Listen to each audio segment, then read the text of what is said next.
우정총국 축하연에서 거사를 일으킨 갑신정변 주모자들.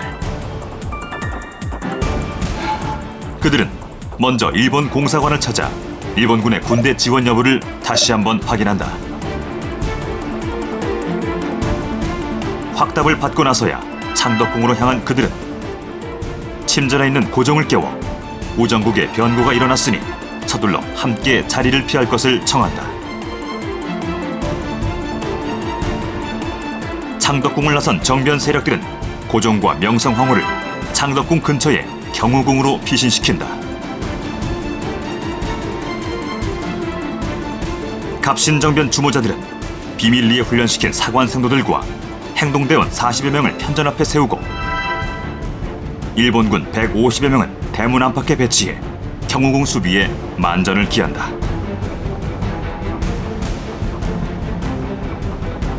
거사 이튿날 새벽, 군사 지휘권을 가진 친군영 대장 윤태준, 이조연, 한규직, 권력의 핵심 실세인 조영하, 민영목, 민태호 등을 국왕의 이름으로 불러들여 처단했다. 고종의 만류에도 서슬퍼런 칼날은 멈추지 않았다.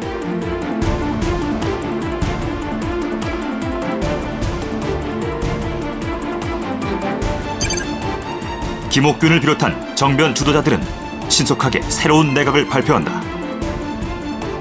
개화당 인물들을 중심으로 흥선대원군 계열의 종친과 왕실 외척, 범계화 세력이 개형 내각에 임명됐다.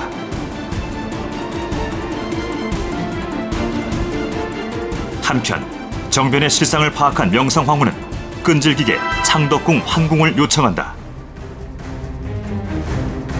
이에 일본 공사는 일본군 병력이면 충분히 청군의 공격을 물리칠 수 있다며 환궁에 무게를 싣는다.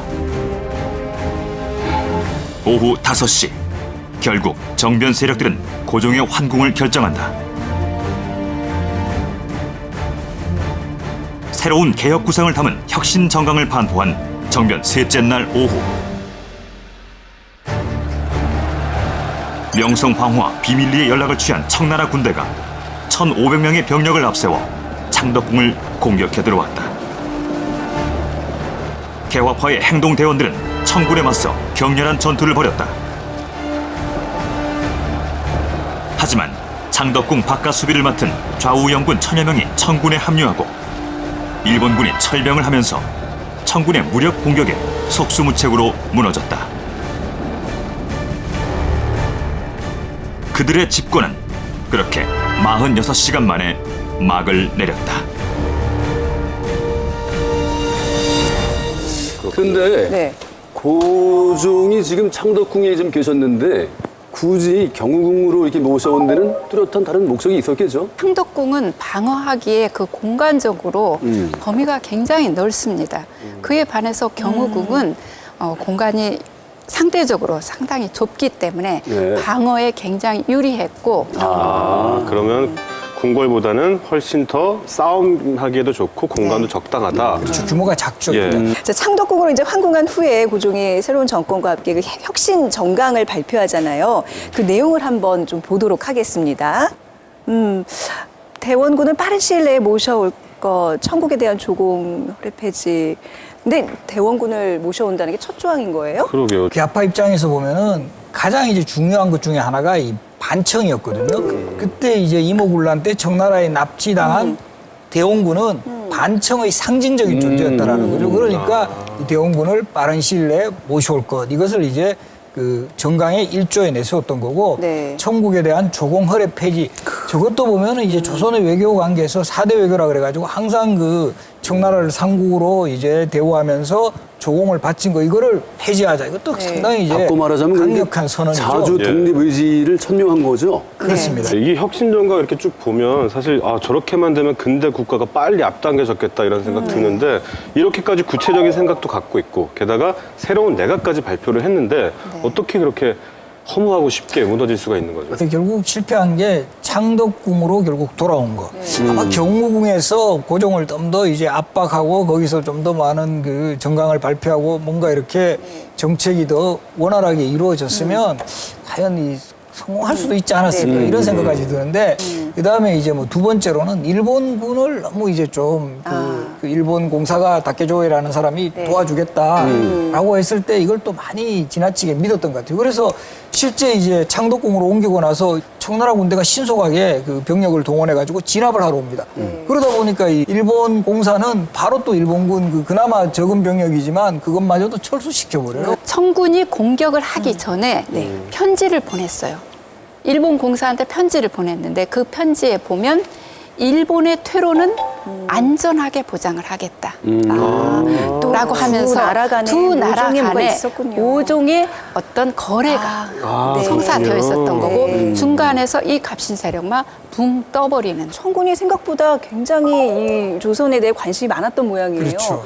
바로 개입을 했어요. 왜 그런 거예요? 그래서 결국 한반도의 어떤 지정학적인 여건이라는 그렇죠. 것이 네. 이 청나라가 결코 이 조선을 포기할 수 없는 그 청불 전쟁도 급하긴 하지만 그거는 훨씬 우선순위에서 뒷순위다라는 네. 거죠. 그러니까 결과적으로 이렇게 조선에 큰 병고가 있는데 총력을 투입해가지고 정말 이 상황을 진압할 수 없는 그런 단계였기 때문에 그런 부분도 어떻게 보면 김옥균과 같은 개화파들이 그런 정세 읽은 데는 조금 실패한 거죠. 네. 책에 보면 또 그거 나오죠. 그 바로 직전에 네. 일본이 대만을 침략했는데 네. 그때 청나라가 개입하지 않았다는 거죠. 그때 자신감이 좀 있었던 것 같아요. 아무튼 이제 고종은 갑신 정변이 일어날 걸 어느 정도 예견을 했을 테고 김옥균이 가서 얘기를 했다면서요. 그러면 예. 이제 뭔가 여기 기대감이 있을 텐데 갑자기 돌변해요. 뭔가 왜 그랬던 거죠? 고종 입장에서는 네. 이 장면도 상당히 김옥균에 대한 신뢰가 무너지는 순간이었던 것 같아요. 바로 이제 이 김옥균이 이제 그 왕명으로 이렇게 조정의 대신들을 불러 후에 그 자객들을 시켜가지고 그 자리에서 현장에서 전부 다 이렇게 왕 앞에서? 왕 앞에서 이렇게 정말 있을 수 없는 일인데. 그 잔혹함에 이게 잔혹하게 이제 처단을 하거든요.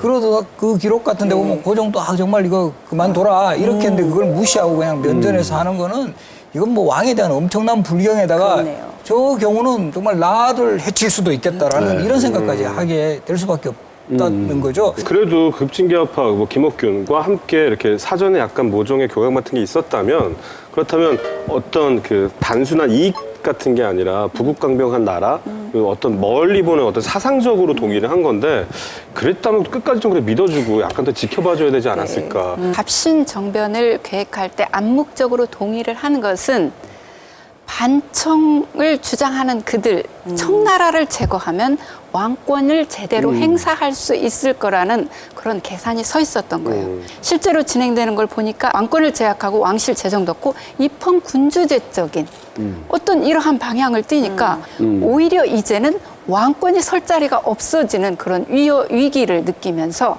당연히 뒤도 안 돌아보고 이게 보면 우리 역사에서 그런 경험들을 반복하게 되는데요. 이 조광조가 이 개혁 정치를 펼칠 때 상당히 내용이 뭐 매우 의미 있는 내용들이죠. 뭐 그 당시에 그 성리학적인 질서를 회복하자, 뭐 소학이라든가 향약의 보급, 또 뭐 무슨 균전제 실시하자. 근데 그때도 결과적으로는 상당히 이상적이었고 급진적이었기 때문에 중종이라는 왕은 결코 동의할 수 없는 이런 내용이었기 때문에 결과적으로는 실각하게 되는 그런 경험을 봤을 때 이상적이고 급진적인 개혁은 상당히 이제 어쨌든 그 충돌할 수밖에 없는. 그 기치는 조선의 이제 자주 근대화라는 아주 훌륭한 그 기치가 있었는데 결국 청군의 개입으로 이제 일장춘몽 끝나고 맙니다.